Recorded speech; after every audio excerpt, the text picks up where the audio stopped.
fixant les modalités de nomination au grade et emploi du personnel de la police nationale. Décret D-067-PRG-SGG du 30 avril 2015 complétant le décret D-2013-172-PRG-SGG du 9 décembre 2013 portant statut de l'École nationale de la police et de la protection civile. Décret D-2015-68-PRG-SGG du 30 avril 2015 portant réglementation du port de l'uniforme dans la police nationale. Décret D-2015-069-PRG-SGG du 30 avril 2015 portant statut de l'Office de protection du genre, de l'enfance et des mœurs. Décret D-070-PRG-SGG du 30 avril 2015 portant statut du Fonds social de la sécurité et de la protection civile du ministère de la Sécurité et de la protection civile. Décret D-71-PRG-SGG du 30 avril 2015 portant attribution, composition, organisation et fonctionnement de la commission administrative du ministère de la Sécurité et de la protection civile. Décret D-072-PRG-SGG du 30 avril 2015 portant attribution, composition, organisation et fonctionnement de la commission de santé du ministère de la Sécurité et de la protection civile, Conakry le 30 avril 2015. Dans l'actualité, remaniement ministériel, hier en Guinée, 4 départements changent de locataire. C'est le cas des départements de la pêche, de l'aménagement de la ville et de l'industrie et de la culture. Avec ces 3 nouvelles figures, Amirou Konté à la culture, Jean-René Lama à la pêche et Boubacar Bari à l'industrie. Mais qui sont les nouveaux ministres du gouvernement Fofana? Élément de réponse dans ce reportage. Bari Boubacar est le nouveau ministre de l'Industrie et des petites et moyennes entreprises. Entre 2008 et 2009, il a occupé le poste de ministre d'État chargé de la construction, de l'aménagement du territoire et du patrimoine bâti. Architecte de formation, il compte sur son expérience pour impulser une nouvelle dynamique dans le secteur de l'industrie tout en encourageant l'entrepreneuriat. Avant d'être nommé au poste de ministre de l'Industrie et des petites et moyennes entreprises, Boubacar Bari était le président de la coalition de l'opposition extra-parlementaire à travers son parti politique, l'Union nationale pour le renouveau. Les premiers sentiments sont des sentiments de satisfaction. Pas du fait d'être ministre, mais du fait d'être choisi parmi autant de Guinéens pour assumer des responsabilités, apporter un plus à la dynamique actuelle pour que nous puissions nous-mêmes être en adéquation avec les valeurs et les vertus du parti politique que je dirige, dont le slogan principal est l'union dans la diversité pour une Guinée nouvelle. C'est en application de ce concept, et après avoir échangé longuement avec le président de la République, que j'ai jugé utile de venir l'accompagner pour continuer à aider à la construction positive de notre pays. Jusqu'hier soir, secrétaire général du ministère du Plan, Jean-René Camara est le nouveau ministre de la Pêche et de l'Aquaculture. Né à Mamou, Jean est titulaire d'une maîtrise en géographie et d'un 2A en population et statistiques économiques pour le développement durable. Chercheur et écrivain, il est membre du collectif de l'écrivain de Guinée. À 50 ans, Jean-René Camara est le premier surpris de sa nomination au gouvernement. À la pêche et à l'aquaculture, il se fixe pour défi de donner un nouveau souffle à un secteur stratégique de l'économie guinéenne. J'étais là sur le chemin de retour après le boulot, comme ça, à la radio. Voilà, j'entends, comme je suis régulièrement les journaux à la radio et à la télé, et donc j'ai entendu décret, et voilà, la surprise tombe, et donc j'ai éclaté de joie avec mon chauffeur, et je mesure la mission qui m'est assignée, et donc avec beaucoup de joie et de reconnaissance à l'homme qui m'a choisi parmi tant de Guinéens. Mohamed Amirou Konté, lui, est bien connu du monde de la culture. Il occupe le poste ministériel d'un département qu'il fréquente depuis 2008. Secrétaire général depuis 1 an, Amirou Konté succède à Ahmed Tidiane Cissé, décédé en janvier dernier. Grand homme de culture, Amirou Konté a gravi tous les échelons de son département. Comédien, opérateur culturel, puis directeur national des arts et loisirs de 2008 à 2009. Directeur de l'Académie de percussion jusqu'en 2014, à 56 ans, Amirou Konté a la lourde charge de sonner le réveil d'un secteur capital qui battait de l'aile. Il y a le domaine des infrastructures ou des équipements culturels. Je parle des espaces de création et de diffusion, palais de la culture, espaces culturels ou centres culturels, musées, bibliothèques, et aussi la restructuration des ensembles nationaux qui constituent des éléments de priorité chez nous. Cette année, il y aura les quinzaines artistiques, dans les régions, dans toutes les régions de notre pays. Et puis en 2016, on organisera le Festival national des arts et de la culture, que nous allons nous y mettre pour que la Guinée soit présente dans plusieurs événements culturels internationaux, que la Guinée soit là pendant que les autres pays aussi sont là. Intervenu hier soir, ce remaniement gouvernemental est le 3e plus important du gouvernement Saïd Fofana. Il intervient à 5 mois et quelques jours de la présidentielle du 11 octobre 2015. Bientôt, le recrutement de 2000 fonctionnaires au compte du ministère de la Santé par la fonction publique. Ce concours est prévu à la fin du mois de mai. La réception des dossiers de candidature est en cours dans les régions administratives du pays. Ici à Conakry, l'engouement est de taille. Au gouvernorat, une partie des dossiers est reçue. Explication, Mamadi Terman Kamisoko. Devant les grilles de l'entrée principale du gouvernorat de Conakry, des petits attroupements des jeunes diplômés munis de leur dossier. Depuis l'annonce du recrutement prochain de 20 000 agents de santé, la Cour ne désemplit pas. Diallo Adama, ATS, ne veut point rater cette occasion.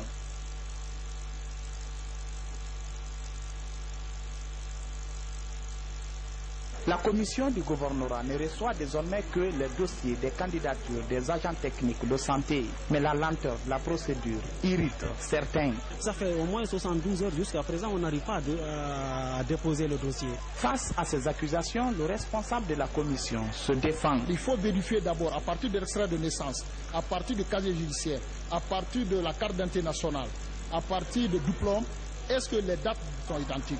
Si c'est OK, est-ce que le diplôme aussi c'est authentique? Ce recrutement de 2000 agents de santé vise à renforcer le système de santé guinéen durement affecté par l'épidémie d'Ebola, avec 109 agents de santé tués depuis l'apparition du virus il y a 1 an. Nous avons vu la nécessité de renforcer les capacités sanitaires pour permettre ainsi, n'est-ce pas, à notre système de santé de mieux, n'est-ce pas, se préparer afin de pouvoir éradiquer, n'est-ce pas, cette maladie à virus Ebola. Après cette étape de dépôt des dossiers qui se poursuivra jusqu'au 11 mai sur l'ensemble du territoire national, les postulants seront soumis à un concours les 23 et 24 mai prochains. À la fonction publique, on envisage cette année le recrutement de 10 000 fonctionnaires.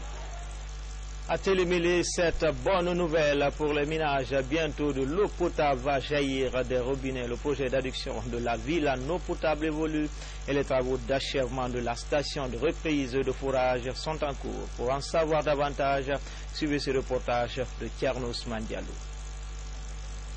Après 10 ans d'interruption, le projet d'adduction en eau potable de Télémélé est enfin relancé. Plus que 2 mois environ de l'avis des techniciens avant la fin des travaux de construction de cette station de reprise de 220 mètres cubes d'eau. C'est l'un des projets qui suscite le plus d'attention dans la commune urbaine. 4 milliards de francs guinéens ont été investis pour les travaux d'achèvement.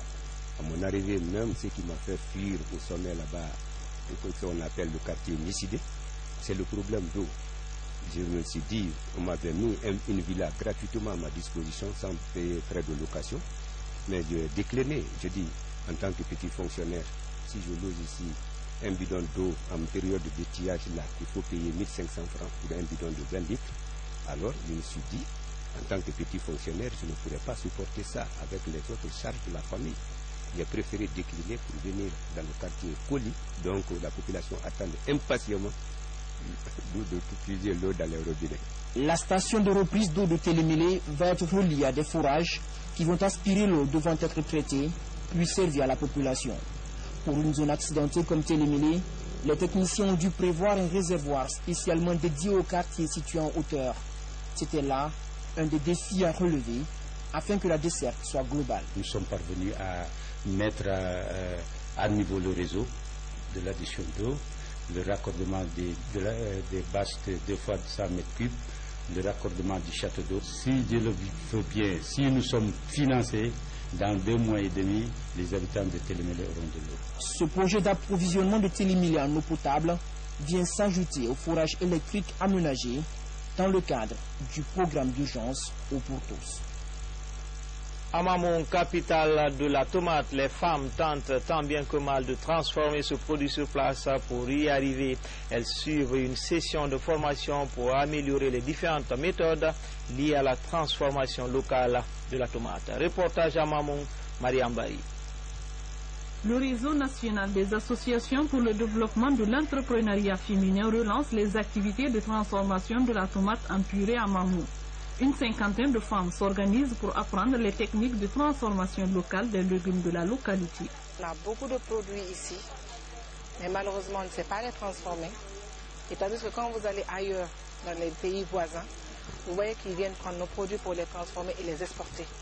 Je souhaiterais qu'on puisse exporter nos produits aussi, faire connaître nos produits, parce que nos produits sont connus, mais sous d'autres labels, et non sous le label guinéen. Quand il y a une ONG qui est là pour supporter ces femmes, pour assister ces femmes, on ne fera que remercier cette ONG et demander encore un appui de plus, car les femmes de Mamou sont disponibles. Organisées en groupement, ces femmes sont pour la plupart des retraités de l'usine de conserverie de Mamou. Elles partagent leur expérience avec les associations féminines de la localité. L'objectif est de promouvoir l'autonomisation de la femme. Nous sommes prêts à les relancer encore, à faire ces activités pour que nous puissions les consommer maintenant sur place. Nous n'avons pas les moyens. Aucun moyen n'est là pour faire les travaux. Nous n'avons pas de machine pour gratter ces tomates ou pour les piler, les rendre en pâte. À ce jour, Mamou fait partie des préfectures qui produisent des légumes en grande quantité. La culture de la tomate est l'une des activités principales des jeunes femmes de la ville. L'initiative du réseau national des associations pour le développement de l'entrepreneuriat féminin intervient à un moment où la transformation des légumes fait défaut dans le pays. Page santé avec l'installation de l'instance de coordination nationale de Guinée, une instance qui sert d'interface entre le gouvernement et le Fonds mondial de lutte contre les maladies comme le VIH-Sida, la tuberculose et le paludisme. L'événement s'est déroulé ce jeudi sous la haute autorité du chef de gouvernement. Ousmane Bangoura nous fait le point. C'est un bureau exécutif de 3 membres, élu pour un mandat de 2 ans renouvelable. Ce bureau, dirigé par Dr Kekura Kourman, aura désormais la lourde charge de conduire les destinées de l'instance de coordination nationale de Guinée. Il est issu de la société civile, du patronat, du secteur public et privé. L'instance nationale, c'est une sorte de structure morale qui garantit le financement pour la Guinée et qui doit normalement obéir à certains critères selon le nouveau modèle de financement qui puisse lui donner l'éligibilité. Donc si cette instance de coordination nationale de Guinée n'est pas éligible, le gouvernement guinéen, la Guinée ne pourra pas avoir ce fonds. L'instance de coordination nationale de Guinée, ICNG, est l'interface entre le gouvernement et le Fonds mondial de lutte contre le VIH-Sida, la tuberculose et le paludisme. Je voudrais rassurer que nous allons mettre tout en œuvre pour que la contribution de l'État puisse être effective et que le nouveau bureau puisse être à mesure de jouer le rôle qui sera le tien. Le Premier ministre, chef du gouvernement, a exhorté le nouveau bureau au travail afin de vaincre les 3 maladies en Guinée. Je voudrais, au nom de son Excellence, Monsieur le Président de la République, le professeur Alpha Condé et du gouvernement, remercier tous les partenaires techniques et financiers, nationaux ou étrangers, engagés dans la lutte contre ces maladies. Le bureau exécutif installé aujourd'hui aura la lourde tâche de conduire les activités de coordination pour la mise en œuvre des stratégies de lutte contre le VIH-Sida, le paludisme et la tuberculose qui causent le plus grand taux de mortalité et de souffrance physique, morale, sociale et économique à nos populations. Pour le bon fonctionnement de ce nouveau bureau exécutif, les 20 membres de l'Assemblée générale et les 20 suppléants sont condamnés à travailler en synergie. Ce pour le bonheur des Guinéens. Direction le sud du pays, plus précisément dans la préfecture de Kissidougou. Dans cette localité, la cohabitation pacifique ne date pas d'aujourd'hui. Déjà au XVIIIe siècle, les 3 principales communautés avaient signé un pacte de non-agression. Vous allez le voir, pour immortaliser cet accord, 3 pierres représentant ces 3 communautés ont été posées. L'histoire des 3 pierres dans le Kissi Faramaya, c'est un reportage signé Abdoulaye Ningelande Diallo. À moins de 3 km du chef-lieu de la préfecture de Kissidougou, voici Marasara Koli. Dans ce petit village des agro-éleveurs se dessine l'une des plus grandes histoires de Kissidougou. C'est ici que les Kourankou, les Sarakolais et les Kissiens ont signé le pacte de non-agression et de cohabitation pacifique entre ces 3 ethnies musulmanes et chrétiennes. Ces 3 pierres symbolisent cet accord. Cette histoire remonte au XVIIIe siècle. Nous avons eu de nos anciens, lorsque Dangrantouma a eu sa déconfiture dans le mandat médiéval, il a fui vers la forêt. Il est venu avec sa cour. C'est ainsi, sa cour, les Sarakolais, on les a reçus. Mais après avoir constaté que ces gens-là, ils ont une culture, ils ont un langage que nous, on ne connaît pas, nous avons eu une initiative, quand je dis nous, les Christiens, les autochtones, ils ont dit, écoutez, ces gens-là, il faudrait bien qu'on fasse un serment. Parce qu'ils connaissent lire, connaissent écrire, nous ne connaissons pas ça. Puisqu'on ne peut pas atteindre le Kissi sans passer par le Kourankou. Parce qu'on est entouré par le Kourankou. Donc il faut les faire venir. Les 2 s'étant tombés d'accord, on a fait venir la partie Kourankou et on lui a soumis l'idée. Elle aussi, comme c'est un pacte de non-agression, a adhéré à l'idée et finalement la cérémonie a eu lieu. Au cours de cette cérémonie organisée pour la circonstance, chacune des communautés derrière une pierre prêche la tolérance et la fraternité, une simulation qui relate les moments historiques qui caractérisent le Kissi Faramaya à l'époque. Aujourd'hui, même dans la gestion des activités sociopolitiques de la commune, ces 3 grandes communautés jouent un rôle primordial. Le conseil des sages qui existe à Kissidougou dans la commune est représenté ou sont représentées toutes les ethnies qui restent, qui vivent à Kissidougou, en fonction de leurs proportions. Mais lorsqu'il s'agit des problèmes de Kissidougou qui nous intéressent, alors là sont les 3 communautés qui se retrouvent rapidement, disent attention, disent sur la sonnette d'alarme, et disent il faut qu'on fasse ça. Parce qu'après, tous sont les premiers concernés. L'un des soucis des autochtones, c'est de faire de ce lieu un mausolée, ce qui va permettre à la nouvelle génération de connaître l'histoire et l'importance de ces 3 pierres.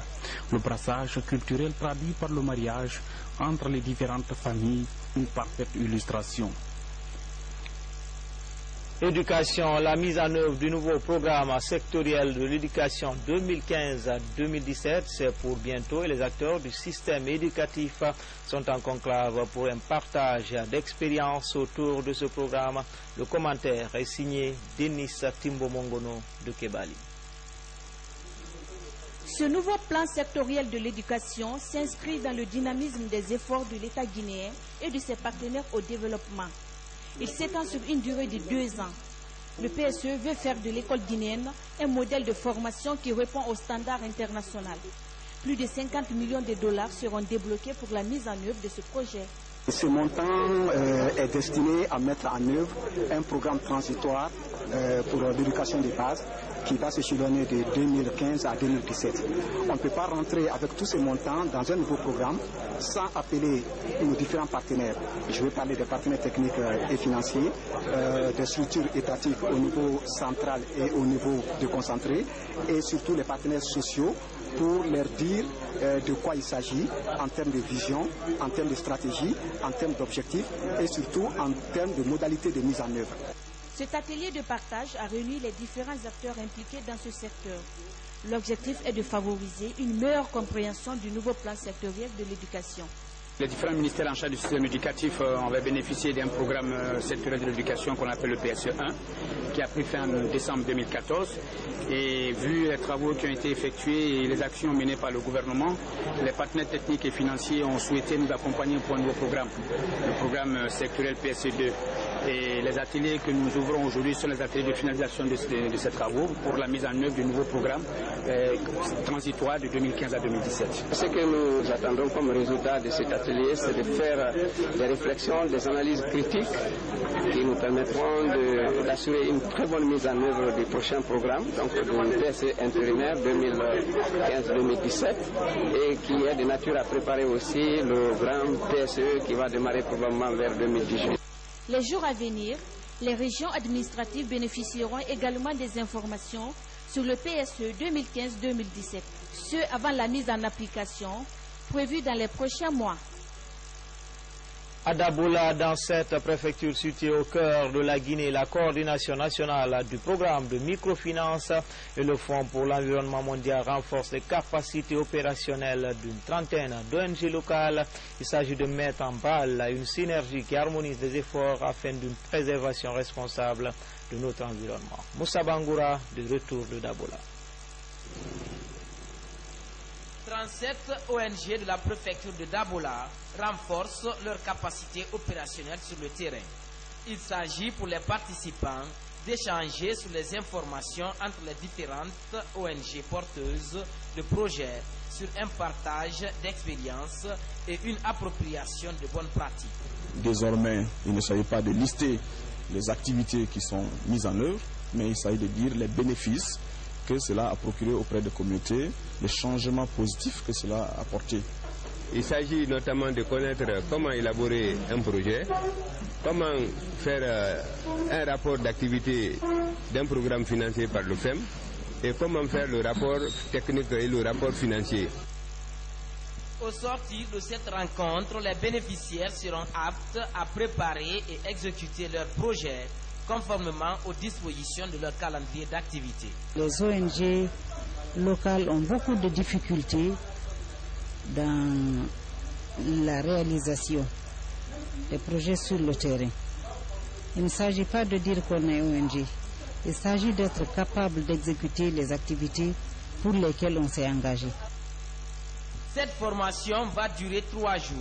Elle est initiée par le programme de microfinancement du Fonds pour l'environnement mondial en collaboration avec le programme des Nations Unies pour le développement PNUD. Le bureau exécutif national de l'Association des communes de Guinée présente son rapport d'activité. L'exercice est annuel. Lors d'une rencontre entre ses membres, les débats ont porté essentiellement sur l'analyse de la situation pendant les 4 mois de 2015. On fait le point tout de suite avec Mohamed Lamine Kamara. Il y a de cela 5 ans que l'Association nationale des communes de Guinée, l'ANCG, existe. Tous les 4 mois de l'année, le bureau exécutif national se réunit pour présenter le rapport d'activité. Cette année, il s'agit de présenter la situation financière relative aux droits d'adhésion, de cotisation et les activités menées par les membres. Nous avons parlé des rapports d'activité. Qu'est-ce qui a été fait pendant ces 4 mois? Qu'est-ce que le bureau exécutif a fait en matière de réunion, en matière de réalisation, en matière de mission à l'intérieur et à l'extérieur du pays? Sur les 342 communes, l'association totalise une adhésion de 288 communes. À ce jour, seules les communes de Macenta et de Matoto n'ont pas adhéré. Pour les cotisations, l'Elouma est la seule commune qui s'est acquittée sur les 288 communes adhérentes. Cette association est bien structurée. Si je prends dans notre région Mamou, sur les 36 communes qui sont là-bas, il y a les 36 qui ont adhéré. Donc s'il y a l'information, il y a la sensibilisation, les gens vont adhérer parce que l'association est devenue une institution auprès du département. Une association, il faut des cotisations, il faut des fonds. C'est pourquoi le point concernant la mobilisation des ressources financières a été le point le plus débattu. Au cours de cette réunion, la commune urbaine de Kankan est désignée pour organiser le Conseil national et le Congrès national de 2015 prévu au mois d'août prochain. L'UNICEF vient de mettre à la disposition du gouvernorat de la ville de Conakry 130 motos. Ces motos sont destinées aux chefs de quartier de la capitale et de la sous-préfecture de Kassa en vue de faciliter la coordination dans le cadre de la riposte à Ebola. Moussa Bangoura, Ousmane Kamara. 30 motos pour les chefs de quartier de la ville de Conakry et la sous-préfecture de Kassa. C'est un geste du Fonds des Nations Unies pour l'enfance, UNICEF, en collaboration avec l'ONG Zéro Pauvre en Afrique. Cette activité cadre avec la riposte accélérée à Ebola que ces engins roulants ont été donnés pour renforcer la coordination et remonter les informations. Beaucoup plus vaste dans la lutte contre Ebola auprès des autorités nationales, auprès des partenaires que j'éprouve en faisant ce geste qui, à mon avis, va permettre non seulement à ces unités opérationnelles qui sont en place dans tous les quartiers de Conakry d'être vraiment opérationnelles et de faire non seulement remonter l'information au niveau les plus élevés, mais aussi et surtout de permettre une réponse rapide, une action rapide lorsque des cas suspects ou des cas réels sont identifiés sur le terrain afin qu'ils soient pris en charge et afin qu'on puisse le plus rapidement possible rompre la chaîne de transmission Ebola en Guinée. Ce geste a été apprécié par les responsables à la base. Avec l'UNICEF, depuis le début de Ebola jusqu'à nos jours, nous égayent. Voici que les 130 quartiers ont les 130 motos pour leur unité opérationnelle, du jamais vu dans l'histoire de la Guinée depuis 50 ans. C'est pourquoi je profite pour remercier sincèrement l'UNICEF et m'engager auprès de cette institution que ces motos seraient utilisées à bon escient dans le cadre spécifique de lutte contre Ebola, et nous sommes engagés davantage à continuer nos coopérations après Ebola. En plus de ces motos, l'UNICEF prévoit aussi des moyens substantiels pour les élus locaux. L'action consiste à encourager les agents à continuer le combat suivant le plan intérimaire à Ebola. Autre titre de l'actualité, ce vendredi, le monde célèbre la journée internationale du travail. Actualité oblige. Cette année, cette journée sera célébrée sous le thème Ebola, insécurité et paix. Et la Guinée s'engage à promouvoir les principes et droits fondamentaux, mais aussi les normes internationales du travail. La déclaration du porte-parole du gouvernement est commentée par Moussa Komara. La célébration de la journée internationale du travail se fait dans un contexte particulier. Près de 2 ans, le pays traverse une crise sanitaire due à l'épidémie à virus Ebola. Face à cette réalité, les autorités du ministère du Travail encouragent les travailleurs à multiplier les efforts pour l'éradiquer. Depuis plus d'1 an, la Guinée est confrontée à l'épidémie à virus Ebola qui a fait des milliers de victimes et détruit des agglomérations, nous laissant avec une pléthore d'orphelins et de veuves dans une économie fortement ébranlée par cette maladie. Cet anniversaire est donc l'occasion pour le gouvernement de réaffirmer son engagement à promouvoir la réalisation effective des normes internationales du travail pour contribuer à la promotion du travail décent. Dans le cadre de la protection des travailleurs, une série de réformes est engagée par le département de tutelle. Entre autres, la modification de l'arrêté portant indemnité de départ à la retraite, la mise en place d'un nouveau code du travail. Toutefois, d'autres défis majeurs restent à relever dans ce secteur. Et en ma qualité de ministre en charge du travail, je m'engage à travers la mise en place d'un mécanisme efficace de bonne gouvernance à promouvoir les principes et droits fondamentaux au lieu de travail et les normes internationales du travail, les opportunités d'emploi et de revenus, la protection sociale et la sécurité sociale pour tous, le dialogue social et le tripartisme. La fête internationale du travail est instituée depuis le 1er mai 1889. Elle commémore la révolte des travailleurs de l'usine de Chicago contre l'assujettissement. Et puis ce communiqué conformément aux dispositions du décret ND-95-250-PRG-SGG du 1er août 1995 instituant les fêtes légales en République de Guinée, les ministres en charge de la fonction publique et du travail portent à la connaissance des travailleuses, travailleurs et agents des secteurs publics, mixtes et privés que la journée du vendredi 1er mai 2015 fête internationale du travail est déclarée fériée, chômée et payée sur toute l'étendue du territoire national. Les ministres en charge de la fonction publique et du travail profitent de cette heureuse occasion pour souhaiter bonne fête à l'ensemble des travailleurs. Le ministre, le secrétaire général Modou Ribari. Le bouclier est toujours levé contre le virus Ebola et le groupe organisé des hommes d'affaires multiplie les initiatives. Le GOA vient de produire un document de plaidoyer pour le redressement économique. Explication, Francis Collier. Lors de cette conférence de presse, le groupe organisé des hommes d'affaires montre à travers un document sa contribution dans la gestion de l'après-Ebola. Il s'agit pour cette ONG de s'impliquer activement en vue de mettre fin à la maladie et faire accompagner la relance de l'économie du pays. Il faut renforcer les dispositions de sécurisation des populations, le respect des normes et des principes d'hygiène et de sécurité au moins jusqu'en fin d'année 2015. Sur l'autre plan, il y a l'économie qui est sérieusement perturbée, particulièrement le secteur privé. À ce niveau, nous avons envisagé des mesures également à court, moyen et long terme. La mise en place d'un système de taxes raisonnable et incitatif, la promotion des produits guinéens à l'étranger, la pénalisation de la concurrence déloyale et la facilitation des conditions d'accès au crédit figurent dans le programme de relance de l'économie nationale. Le GOAR est l'une des premières organisations à avoir réfléchi concrètement au redressement d'une économie de développement. Enfin, et en plus bref, des kits sanitaires et une enveloppe financière pour le mouvement syndical guinéen à l'occasion de la fête du travail.